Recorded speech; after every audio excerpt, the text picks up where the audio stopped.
Isaac. A lot going on in the world, man. There is. A lot going on in the U.S. There is. Yeah. Do you want to start, shall I? I'll start. Let me ask Go you, ahead. maybe I'm completely missing something, maybe I'm completely out of touch of what's going on. But here's my basic understanding. And I feel good about it, but this is my understanding.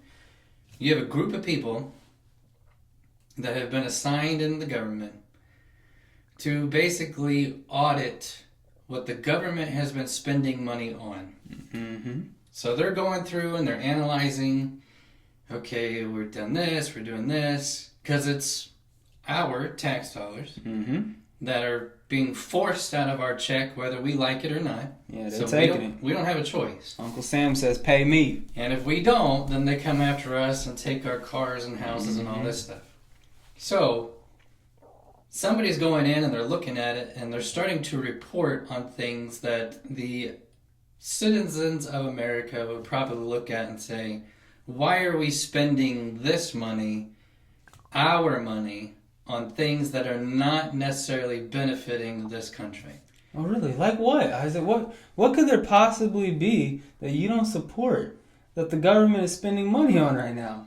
So maybe there's about 1,000 of them, so you could probably just pick one. But the most bizarre and maybe interesting one is it was $20-some million for Sesame Street in Iraq. That was a good one. So things like that, okay? And the White House press secretary even came out and said even more things today that they're finding. So here's where I'm confused and maybe I don't understand. Maybe I'm missing something. Would that not be a good practice for any new administration that's coming in to take a look at what is being sent out the door of, again, our money? Mm-hmm. Would that not be good practice? Because you would think it'd be good practice in a business to say, okay, we're spending $10,000 on this a year. Do we really need to keep doing that? Or even in personal finances, you should be looking at, that should be a yearly thing where you look at, all right, we're spending $5,000 a year on fast food.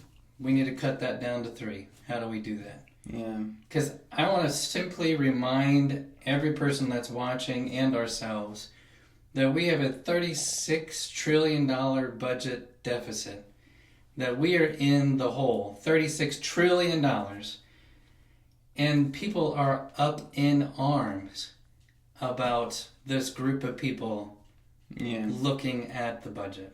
Am I missing something? Am I not understanding something? Why is this a problem?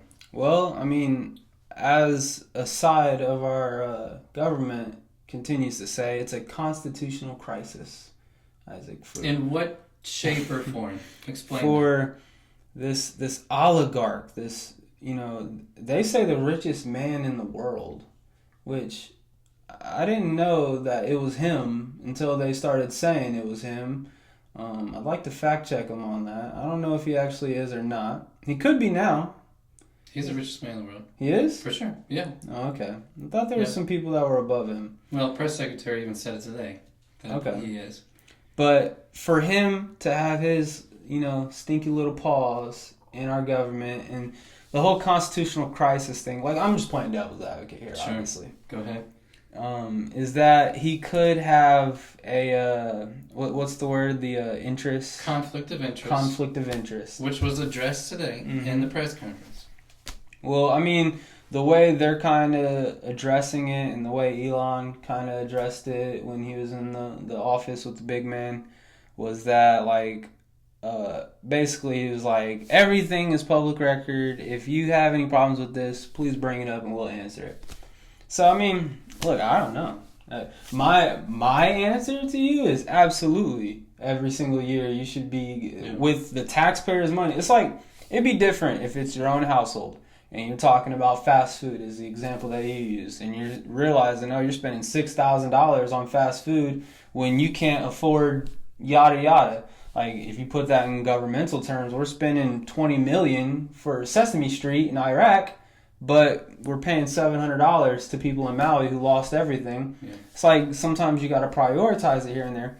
The one thing I would say, once again, going back to playing devil's advocate a little bit, do you keep all the receipts from the fast food that you're buying throughout the year? No. And as a U.S. government entity, it's different because you're not spending your money. Like if we're spending our money, it's a little bit different. You know, we can in the moment we say, okay, it's our hard-earned money. I'm gonna buy this Big Mac, whatever. But somebody else's. If I was like, hey Isaac, I need $10, and then the next day, hey Isaac, I need $12. Hey Isaac, I need $10 again, and you were like, okay, just I'm only giving you this amount per year. Just make sure you're spending it. Okay. I got $15. I need $15 for another Big Mac. And then Christmas comes around, and at the beginning of the year, and I was like, Isaac, I'm gonna need $100 towards the end of the year so that I can buy all these Christmas presents. But then Christmas rolls around, I'm like, yeah, Isaac, I don't have that $100 you gave me. I spent it all on Big Macs, so I'm gonna need to borrow another $100. Like, that's why we're getting taxed, and they're still deciding not to spend it on what we want them to spend it on. They're spending it on things that obviously a lot of the American people don't agree on. Yeah. So, I mean, The verbiage is one of my biggest challenges. Is I've heard multiple people say it. Well, they'll say things like, well, it's only $20 million. I'm like, hold on a second. Do you know what $20 million could do for a multitude of people? Just a group of people could literally change their life, could get them out of debt, could take care of medical bills that they can't afford to pay, all this stuff. And you're telling me it's only $20 million? I literally heard somebody say the U.S. aid, they were allocated about $40 billion. And the guy's like, well, that's a drop in the bucket compared to what the country typically brings in taxes. I'm like, $40 billion? You can make 40 people billionaires if you just decided to use that money differently? Yeah. This is my opinion. I would think that it should infuriate every citizen that's in this country, regardless of what aisle you fall on.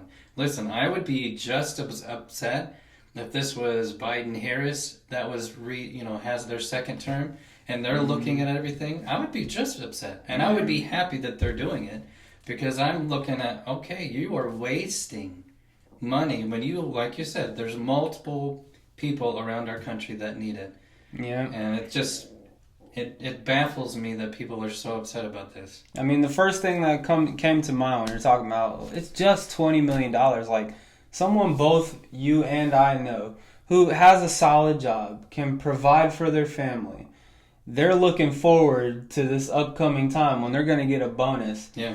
And that bonus, take that $20 million, divide it by 20, then take that, divide it by 100, then take that, divide it by 10. And just that's the bonus that they're looking forward to the entire year. Yeah. And it's like, that's just the difference for one family in America that doesn't even necessarily need it. Like, he's solid. He can pay for his stuff, but that's something he's looking forward to. Now, you got all the people, like I said, that have lost everything in these natural disasters, who even a fraction of what he's looking for, take that divided by 10, that could go a super long way for them. Yeah.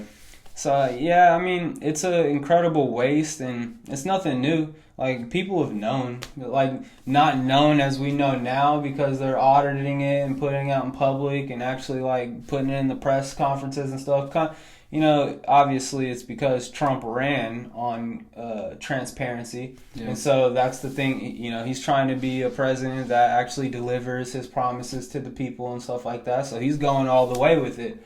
All these presidents, I think I've seen in the past, I don't know, maybe the last time they did something kind of like this when they audited the government was like in the 70s or something like that, 80s. Yeah. And even that was more like surface level, and there wasn't something called the internet where you could post literally everything that was being spent on.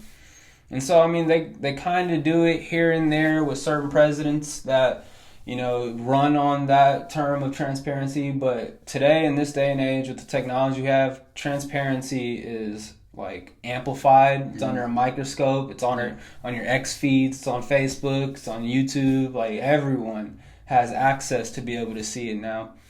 And so, I mean, we live in a different day and age where something like this is explosive. I mean, it's pretty explosive, and the reaction that they're getting from doing this, not only, I mean, obviously, I don't know about other people, but I expected what is happening with the Democratic Party and how they're reacting to it. And I was watching, I think Mike Benz is his name. He's a dude who kind of was like blowing the whistle on our stupid spending even before Trump was running on his whole transparency thing. And he had said it best, where it's like, it's the same gesture of like when someone goes to prison. They say, well, what do you do to survive prison? You go in, you pick the biggest, baddest dude on the block, and you knock him out. That's what Trump's doing with this USA. They're saying that this USAID, which isn't like, that's another thing that I found very interesting that I just heard about probably on a different podcast, where people get this U.S. aid concept, and the first thing that they think about is United States aid, like going towards aid of other countries. That's where they're getting their health care. That's where they're getting, the money to be able to rebuild their communities. Yeah. When really, the U.S. aid program started off as USID, and I believe, I don't remember exactly what it stood for, but it was something along the lines of like intelligence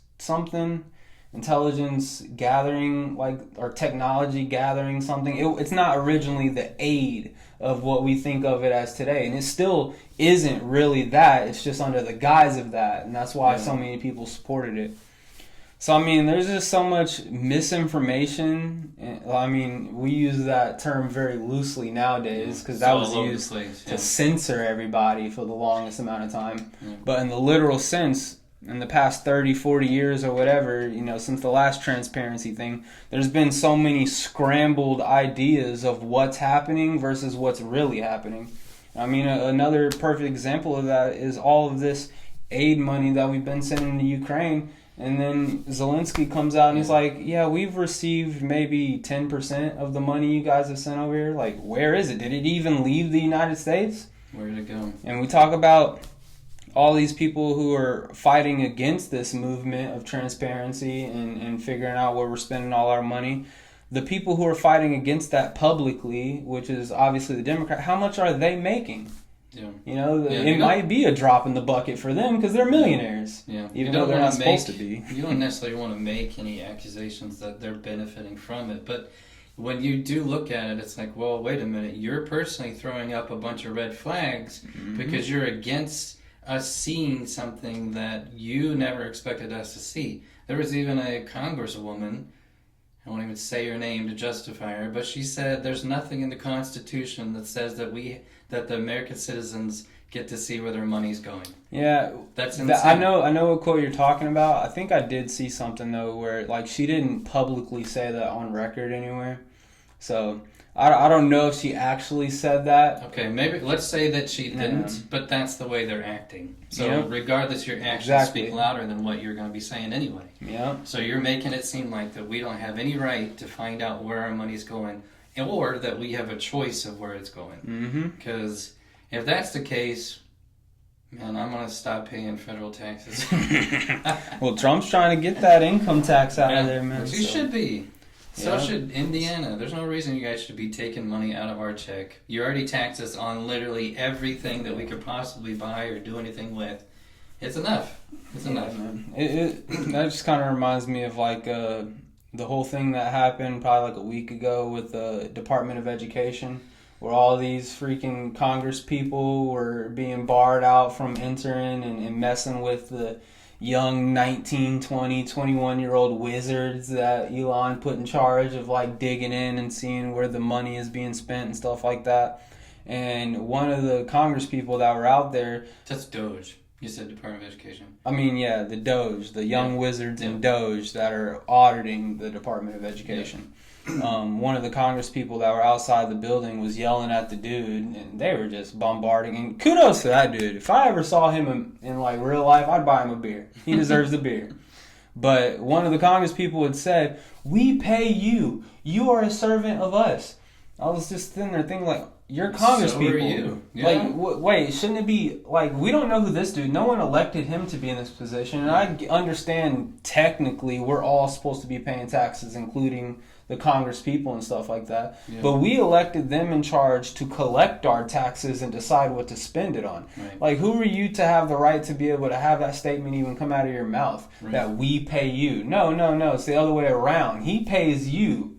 You know what I'm saying? Right. It's just the sense of there's certain areas where there's entitlement, and then there's other areas where they want to play the victim. Yeah. And it's like with this whole DOGE thing coming around, I guarantee you, man, that's gonna break the bank of a lot of these people who are causing up a ruckus. Yeah. And it'd be interesting to see what else he finds out. And the other thing that I want to just briefly point out, my understanding is these DOGE group of people, they're not making any decisions. No. All they're doing is going in and they're like a third party and they're saying, here's what we're finding, here's the red flags that we see. Now you as a president, you as a cabinet, you as a Congress, you guys need to decide what happens to this. Yeah, and then even a step further, they're not going into just anywhere they want to investigate. They're being directed. Yeah, directed a certain position by our president. Yeah. You know, so he's kind of deciding where they're going to check and stuff like that. I mean, it's all a big ruckus, but like I said, I think any knowledgeable, common citizen, they knew our money was going to bullcrap. I mean, even in our own communities, the potholes on the road, for example. Like, there's always going to be potholes on the road. How much does that cost to fix up? And that's something that directly impacts you. If you're not even seeing something that your taxpayers are directly impacting you in your own community, then how could you know that wherever you're throwing that money is being sent or put to good use? Right. So, yeah, that's my spill on it. Hopefully, So the answer to my question is I'm not missing anything. No. Sounds like I'm sane and I'm not losing it, because I hear all these other responses. I'm like, maybe I'm in the wrong or maybe I'm missing something. But well, there's something that's called derangement syndrome. And I thought it was going to kind of shy away after the big man got in office, right? I think it's only ramped up. You know, that I say that about the news outlets and stuff like that. I thought that once, as a country, we all came together, which it clearly seemed to be the case in our last election, where we all came together and said no to one side, said yes to the other side, said no to all this ideological stuff, and then said yes to this kind of ideological stuff that, you know, people like me and you would call common sense, but a lot of people will call it right, call it conservative, whatever you want to label it. I would never consider myself right or conservative. Just for the record, I'm an anarchist. I think we should dismantle everything. But no, in a serious note, I thought that the news outlets and stuff would kind of just hop on board the train of, okay, this is what the American people want to be seeing, so let's start giving them what they want to see. They've doubled down, dude. It's like I've gone back to watching the nightly news stuff, which I told myself I was going to stop watching it after the election and stuff like that, because I know how biased they were, and I didn't trust them because of the stuff in the end. But I still like to stay informed. I still like to, you know, at least see what the other side is thinking, see what's going, because they do, I'd say like out of 6 or 7 stories that they do on a night, I would probably say about 3 of them have nothing to do with right or left. It's about some major accident that happened. Stuff, yeah. But, like, for example, one thing I saw on the news the other day, which I don't want to immediately change topics, obviously we live in Lafayette. Did you know that there's a serious problem with overcrowding at Purdue University? And so with this, and even Trump's like commented on it and stuff, not specifically Purdue, but just with college campuses and how they're like making it easier and easier for all these people to get into colleges, that these colleges can't even handle the amount of numbers that are coming to it. And so with the overcrowding here at Purdue, they're talking about housing, how like RNs and stuff like that at the university are having to share rooms with the student population, and that's kind of impeding on them being able to do their job and stuff like that. So Purdue University is deciding that it's trying to unionize its students, its RNs and stuff like that. They're wanting to unionize so that they can push for more rights or something. Yeah, I'm not sure how that would help them, but I have no clue. But it's a serious problem. And Trump himself has talked about the universities and saying like they're trying to cut the amount of admissions into universities. Like on a separate note, which wasn't really talked about in the news thing, this is more like my analysis of it.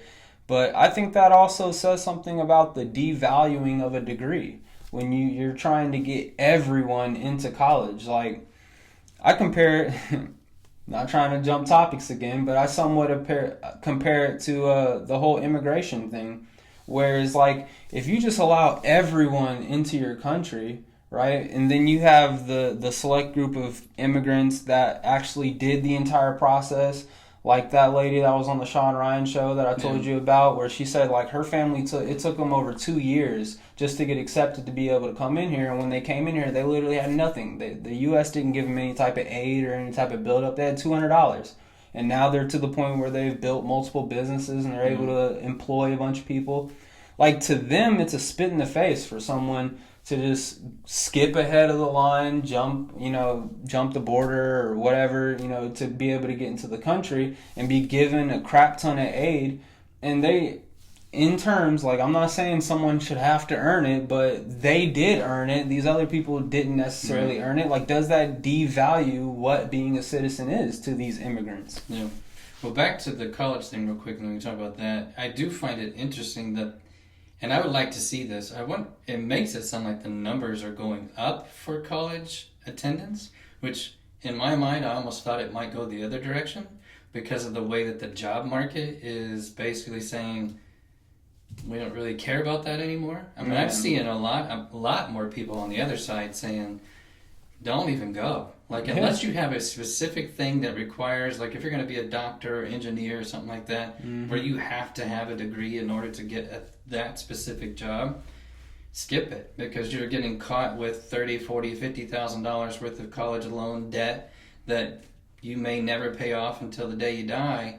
I mean, that's so I'm surprised to hear that was an issue. Now, where I went, University of Indianapolis, that my very first year, there was kids living in our basement that was supposed to be a study area because we were overcrowded. Now, they eventually were able to kind of move some people around and figured it out, but I've heard of even colleges buying like apartment complexes that are close by. That's what Purdue's doing. They're starting to allow kids to use their tuition dollars to live there, which is, I mean, it's a smart idea to do it that way, but yeah, I'm kind of surprised number-wise that actually would be going up and not the other direction. I mean, I think, I don't know, I'm not in the school systems obviously anymore. I'm not a teacher, I'm not doing anything along those lines, so I'm not on the ground level to see what it's like, but I know when I was on my way out from teaching that still more than ever we're pushing kids, like, if you want to be successful in life, go to college.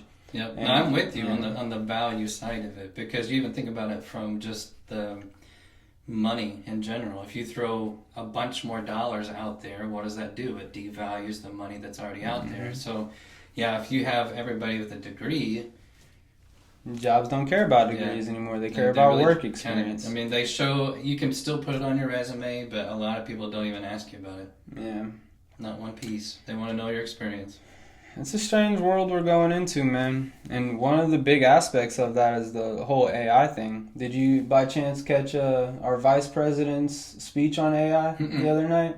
Gave a big old speech to a bunch of world leaders. I think it was in France, talking about. And the first thing he said, which kind of, I don't know how I feel about this. First thing he says when he goes out on stage is like, last year when we did this summit and we were talking about AI, the main headline of it was talking about AI safety and how we're going to make this whole thing safe. And basically, like, this time around, we're not talking about safety. We're talking about the opportunities. And we're not going to be putting regulations on it that constricts us from losing, because he's like, we're in another AI arms race, basically, with all these other countries. I don't know how I feel about that, because I think AI is a dangerous thing. It can be a dangerous thing. It could be a great tool, but he talked about, like, contrary to popular belief, that it's not going to be taking away human jobs. It's going to be adding more jobs to the market, which that's hard to see too, because the second we have automated driving, AI driving, like, that would put all truck. Why would you, as a company, employ a trucker and have to deal with maybe any accidents that happen, Yeah. have to deal with giving them benefits, healthcare, all that crap. Well, they have hours too, so they can only drive. I think it's 8 hours, and then they have to pull over. And instead, you can just get a Tesla truck, and it drives straight there through the night. You don't have to worry about accidents. Supposedly, it'll be safer. I mean, who knows? You still have issues, I'm sure. You might have like that video in I think it was LA or something like that. Joe Rogan talked about it on his podcast. It was some automated driving thing where all these people just vandalized the car, like completely trashed it. Wow. And so, I mean, I don't know, man. It's going to be an interesting world that we're going into. I have no expectations. That way, anything good or anything bad that happens, you know. Yep. To be honest, I'm so completely out of touch with what AI can really even do for everything. I see certain pieces of it, like they have examples where you can tell it to create an image of some guy holding a Steelers helmet, and it'll create that image, and then you can kind of adjust it. I mean, I've used ChatGPT just to ask for ideas and suggestions. I've even, if I wrote a challenging email, I run it through that sometimes just for it to kind of clean anything up and make it sound maybe less aggressive or whatever it is.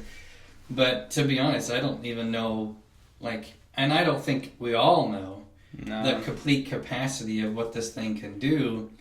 And yeah, you're, regardless if you put regulations on it or not, you're still going to have your people on the other side who know how to use things to work in their advantage. So it's almost like putting stipulations on drugs. It's the same thing. Somebody's going to find it and they're going to do what they want with it. And can they make a massive impact that's detriment to society?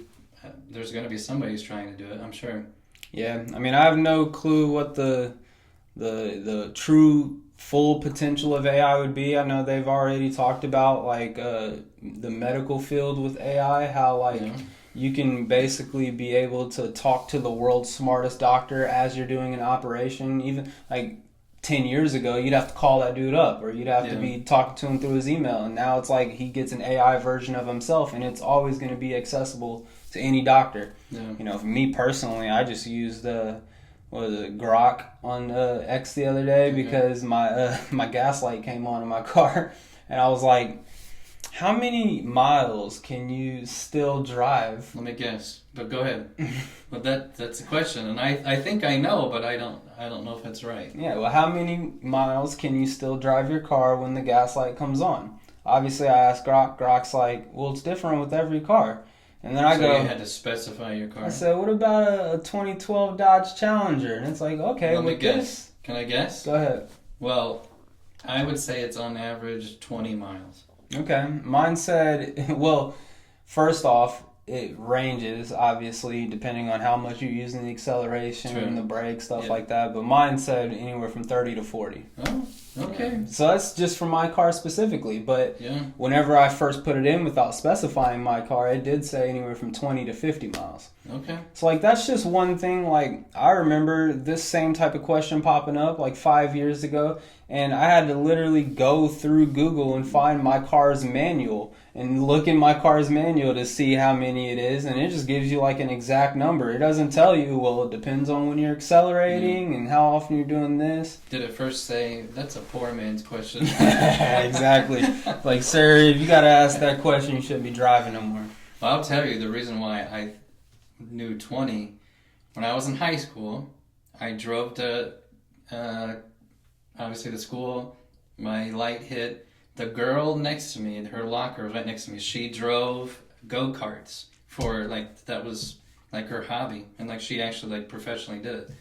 And I just asked her, and she said, it's usually about 20 miles. So that's how I know. That's playing it safe. That's playing it safe. And I even took it a step further, right? Because I work 6 minutes away. And so what I said was, if I can drive 30 miles, how many 6-minute trips can I do? And it laid out the whole math formula for me. It said, well, judging that you can't make a full trip with half of a tank left or whatever, or half a trip left, you can make 7 full successful trips. I was like, yeah. So you just kept it on red, is what you said.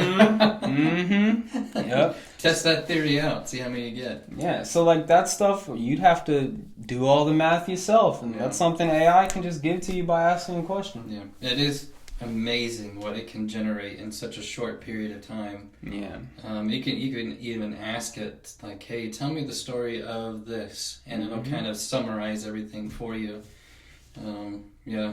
But like I said, I still feel like I'm out of touch with all of the major things it can do, because I can't even imagine, well, what would this do that would be terrible for, the human society? What would it do?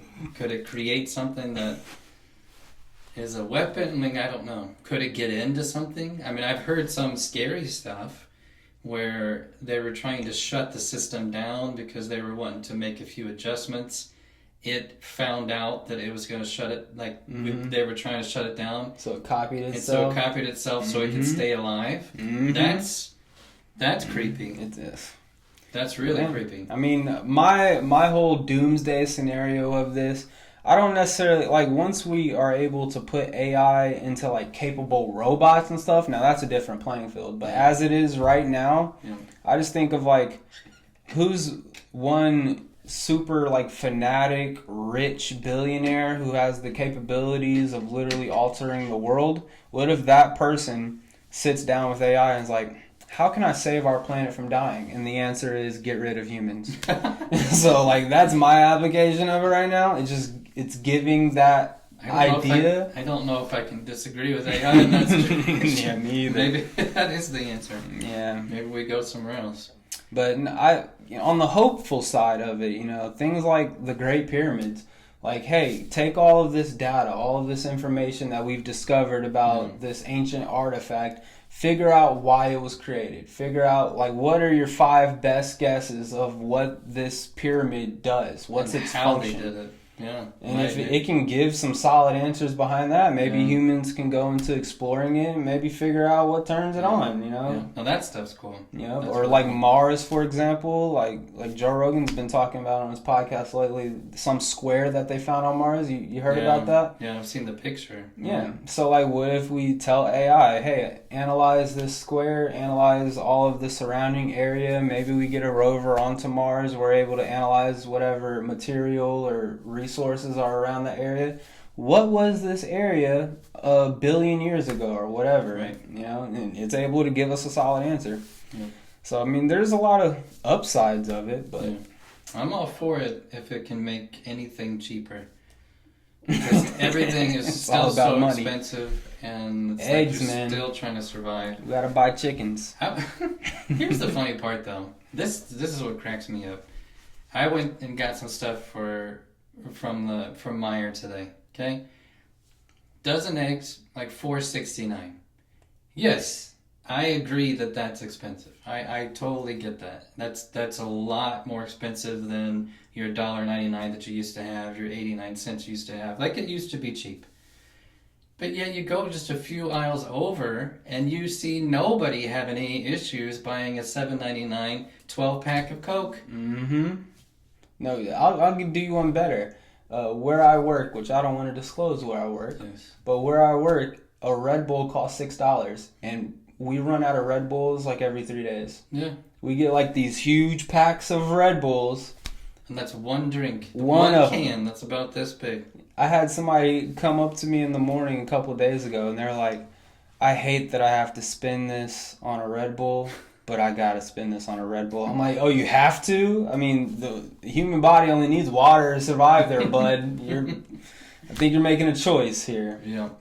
So I just think it's funny that everybody will flip out about eggs. I agree they're expensive than what you're used to having, but when you'll go down the road or just another aisle and buy something that's twice as expensive, that's not good for you. Yeah. I don't know what we're complaining about in this area. It shows our privilege as a nation, man. It shows our privilege as a nation where we can complain about the price of eggs, yet we're willing to go spend $120 for a fast pass to get on a ride that makes you go fast. I've done that. Yeah, we're all victims. I'm guilty of that one. Yep. So yeah, man. I mean, with all of that said, you ready to change the topic? Sure. With all of that said, all this talk about the future, how you feel about this asteroid that could potentially hit in 2032? I don't know if you guys have been watching the news lately. They've been talking about how they found this asteroid that is estimated, what was it? At 300 feet, right? Yeah, it was like 150 to 300 feet long. That's the size of a football field or a half of a football field. They consider it like a city killer, basically. And they're saying this thing has a 2% chance, which I know it sounds low, but a 2% chance of hitting the world, or, Earth, in 2032. And so, we were talking with a friend of ours the other day. They were like, well, I hope it hits some, like, if it's just a city killer, I hope it freaking hits out in Utah or something. Yeah, or lands in the ocean or something. Yeah. But, like, what are the effects of that? I mean, we really don't know. When was the last time a football field-sized meteorite hit Earth? Yeah, that we know of. When we've been here, I don't think we've ever seen that before. Yeah. The real question is, and again, I don't know, I'm not an expert in asteroids, but... You're not? No. No? You didn't go to school on asteroidology? No. Okay. I'm sure they've got that degree, though. I'm sure. I bet they do. But when it comes in, obviously it's got to get through our atmosphere, which is going to break it down even more before it hits. So you don't know exactly what it's going to... Or break it up. Size. And make the could break it up strike range pieces, wider. Which might be better because you have smaller pieces hitting and not one giant in larger piece. areas, though. Yeah. It could affect that.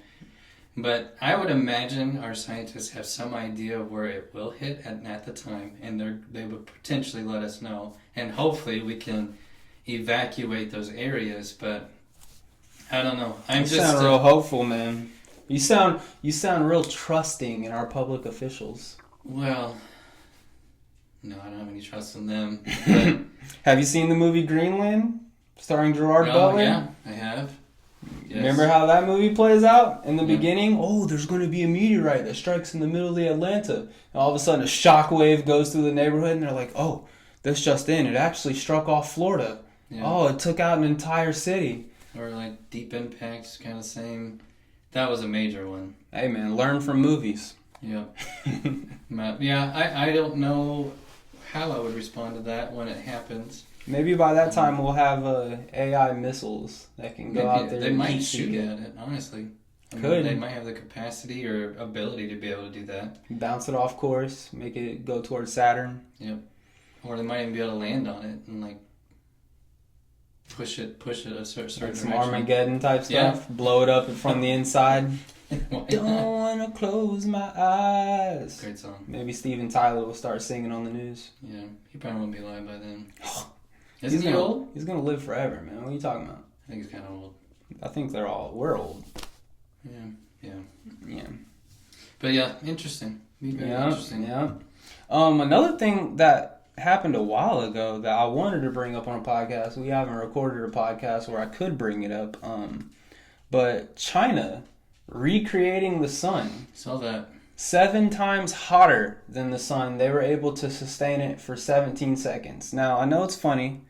My first thought, I know you've seen the movie Alien, right? Correct. And anyone who's seen the movie Alien or anyone who hasn't seen the movie Alien, the alien has acid blood in it. Mm-hmm. And I think even in the most recent movie, I think it was Alien Romulus, they had shot this alien and its blood started dripping, and they were scared it was going to drip all the way through, keep melting all the way through to where it pokes a hole in the spacecraft. Yes. My first thought was, what if you dropped this sun on the ground? Would it just go through, like melt all the way down to the core? I don't know. How does that work? I mean, is the core of our Earth as hot as the sun? I don't think it is. Not as hot, I don't think. It's hot, but I don't think it's as hot. Like, what if it melted all the way through and just created a lava eruption wherever it was at? That was my first thought. So, very, Now, here's the question. Yeah. Do we have any idea why are they wanting to do that?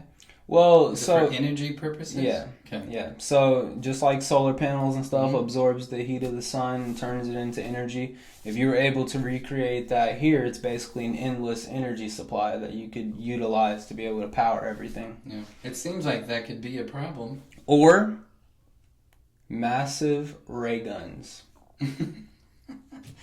Like lasers, like in like Austin a Powers. sun cannon. A sun cannon, you just shoot it over to the United States. It lands in Or- Indiana, melts all the way to the ground. Or they know there's an alien spacecraft coming and it's going to get here and they're going to try to fight it off. They need technology to be able to beat it. Yeah. What else are they going to use? We're not going to use our little bullets. Ukraine has lasers. I mean, Where do they get those from? well, not America, because they're only getting 10% of the money we're sending them. Mhm. So I don't know, man. Supposedly.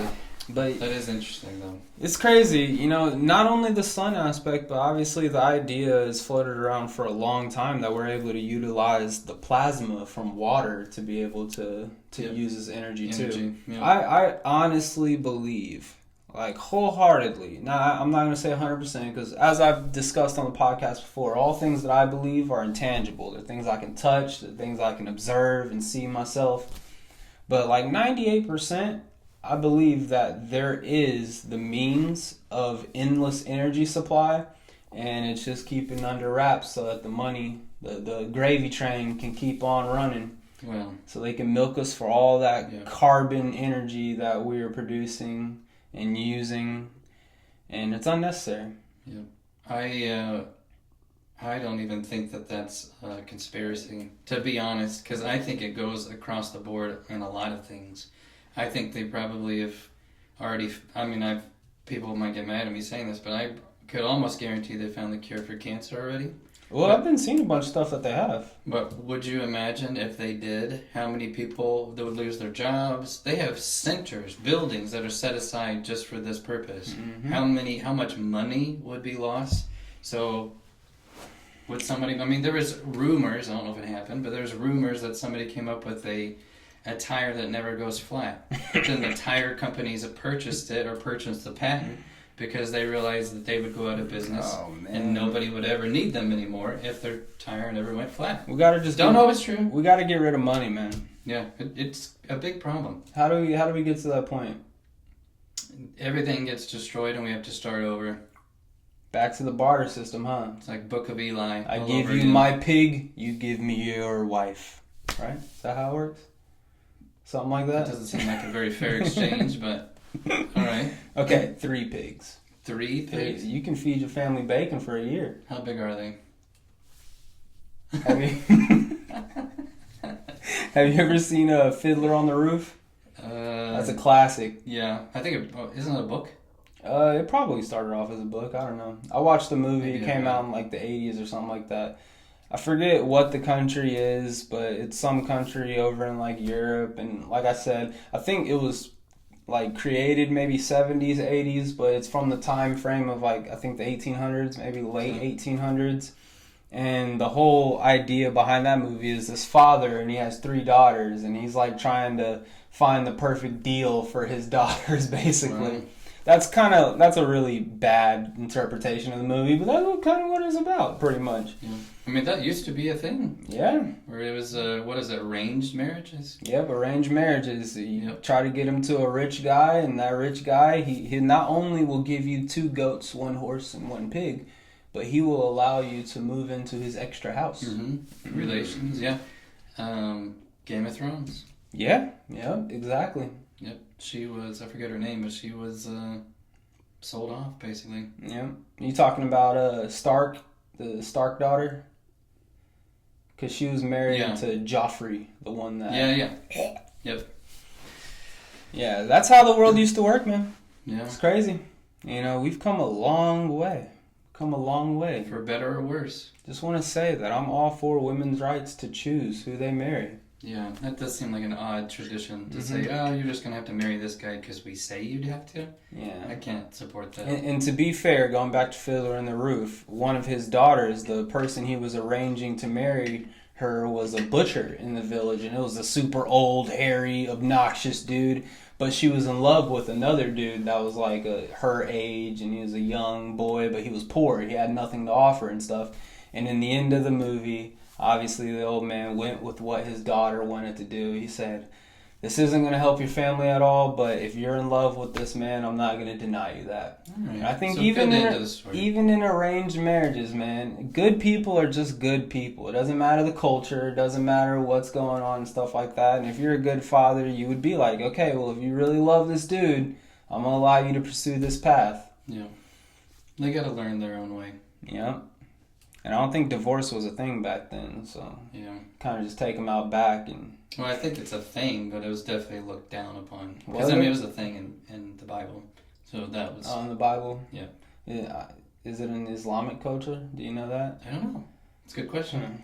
Yeah. Yep. I know in Scripture it basically says you really can only divorce your spouse if they cheated. Yeah, infidelity. Yeah. That's really the only reason it ever gives you. Otherwise, you're supposed to stick with it. But obviously that changes a little bit if abuse and all that stuff kind of comes into play. But that's what Scripture says anyway. You know, it's crazy to think that we live in America and we have all these different rights and different ways of living that are so ingrained in us that these type of ideas like that just sound like crazy. Like, what? What? But that's actually still how it happens. Still happening. That's still how it happens in a lot of places in the world. So plenty of other countries that women have very little, if no rights at all. Yeah, look at the Middle East. Yeah. A lot of places in the Middle East over there. I don't even want to get into that topic, but there's some laws that have recently passed that are disturbing to our culture here, at least. Yeah. Speaking of the Middle East, I do want to address this real quick. I want to get your thoughts on it. There is one thing that the current administration is doing that, from my point of view, I am not supportive of. The whole Gaza thing? Yeah. Yeah. I have to look at... I don't even know where that came from. I don't know how he got this idea. If it's something that Netanyahu and him came together and said, hey, like, this is what we want to do. I don't know. But the whole idea... One, the tragedy that is that area is awful. I mean, thousands and thousands of people have lost their lives on both sides. Rubble. And everything destroyed. Yeah, every picture I see or video is, it just looks like a war zone, which is exactly what it is. Mm-hmm. But to take those people and say, hey, we're going to make you leave and we're going to let you live in another country for a while until we can rebuild. Noble, sounds good on paper. Like, I think it's one of those things. But I'm trying to put myself, as we do on this podcast, put ourselves in the position of those people. If somebody came in and said, hey, we're going to have to kick you out of your house right now because we need this area and we're going to make it even nicer than it was before, but you're going to have to live somewhere else for a year or two, I'm not sure I'm going to be for that. Well, you know, given full detail, obviously, it's not just kicking us out of our house. It's like if they came and bombed our house and said that your house is now trash and you shouldn't be living in these conditions, we're going to move you to this TP hut where at least you have a roof, and then we're going to rebuild your house and put other people in it.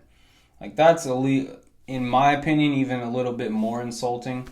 And, you know, the way he's kind of going about it, all the times that he's talked about it, is kind of in the sense of, like, these people will be happy to leave. Like, they don't want to be there in the first place. It's a dangerous area, and they have nothing there anymore. So us allowing them to go to these different places, they're going to be happy about doing it.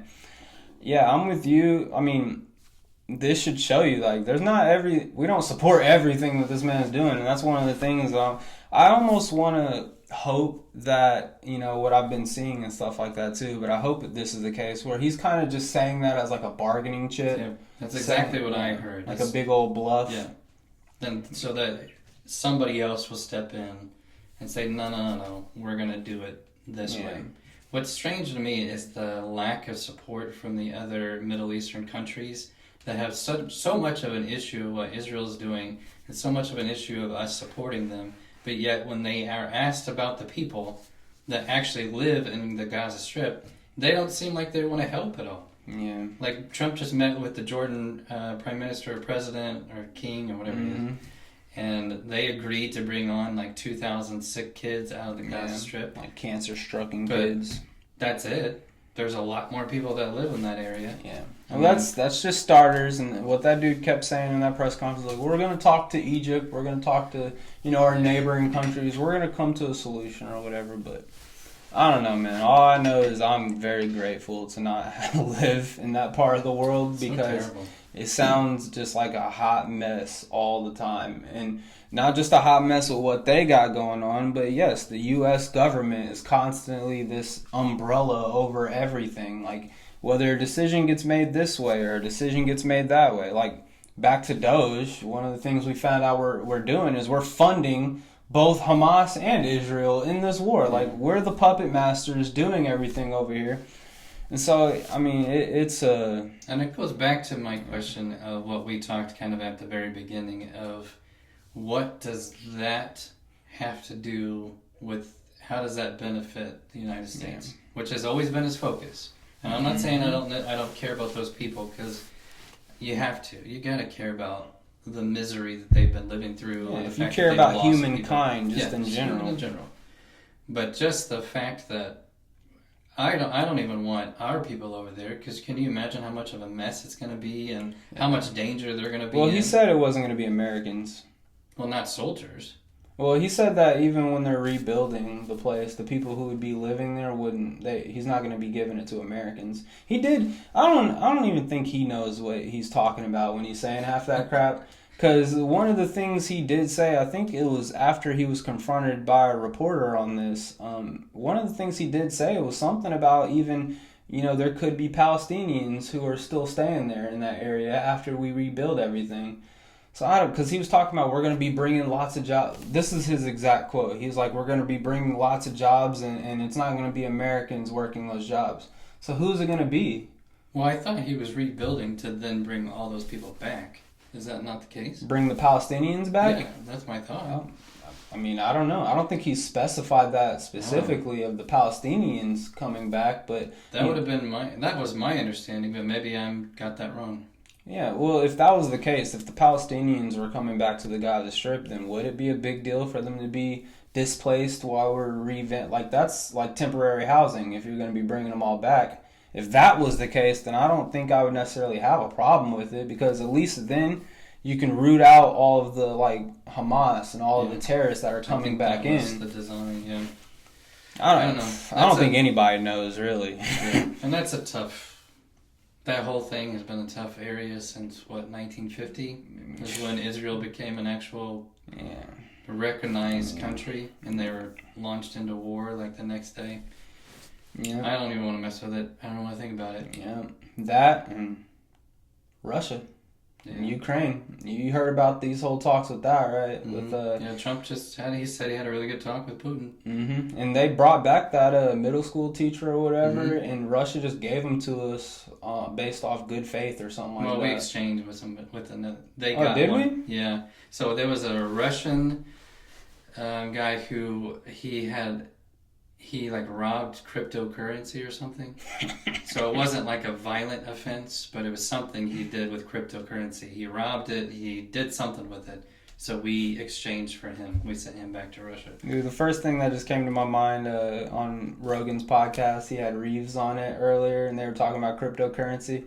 He was like, yeah, back in the day, $20. You give me $20, I could run off with it. He's like, but here, have some crypto. I'll give you some crypto right here. Yeah, it's still something. What? Again, it's kind of like AI, where I don't think I fully understand. Yeah, I don't. This thing and how it works. I'll tell you what. I sound like an old man. We've already had this discussion before, but first opportunity I can get, I want to get away from banking system. I want to have my hard-earned cash in hand. And if we flip to a society where it's just all cryptocurrency, it's all this online stuff where I know people love just pulling up their phone. Ding, it's paid for, it's done. Like, what? I think it's a terrible idea. What happens when your cell phone breaks? Yep. You can't pay for nothing anymore? Down. Great example. PlayStation goes down on Friday. Man, Friday or Saturday. That was almost it for me, Isaac. That was almost it for me. Nobody can get on their games, nobody can play, nobody can do anything. And it'd be the same situation. Well, okay, what if it goes down? You have no access to money. You can't go buy food. You can't go get gas. You're stuck. One of my good Yeah. good old buddies, I just talked to him today. His name's Shane. Called me. He said you should always have up to $200 worth of cash available to you, whether it's on you, in your safe, or something. I mean, I think it probably should be even more, but Yeah. I mean, what happens though whenever, money doesn't even mean anything though? Because you got to remember, money is just a representation of value. The real value comes in the raw materials, raw things that you're getting. That's back to the barter system.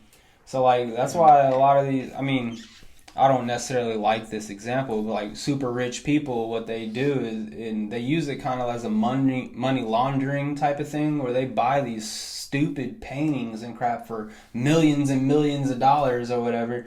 Now, obviously, at the end of the day, it's just a painting. Like, there's not really value in that either. If all crap hits the fan, no one's gonna take your painting in order for you to get their house. yeah, Like, that's not how it's gonna work.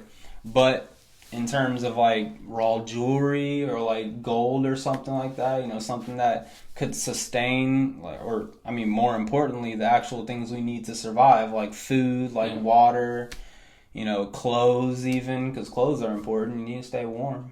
yeah. I mean, those are things that actually have value, and we use money right now as a replacement of that. Yeah.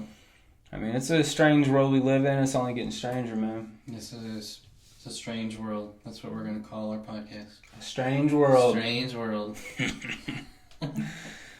Any other topics you want to touch on, man, before we get up out of here, before we wrap this thing up? I think it's a good selection of topics. Let us know what you guys think about any of the stuff that we talked about. Yeah, we've talked about the end of the world before. This is like the beginning of the new world, all this stuff we've been talking about. What it's going to lead to. Mm-hmm. Nobody knows. Unless that asteroid hits. Yeah, then we don't have to worry about it. Yeah, then we're not even going to be famous enough for this podcast to reach people before that happens. Right, exactly. So it's just out into the abyss. Yep. All right, I think we're good. All right, thanks for watching, y'all. Later. See ya.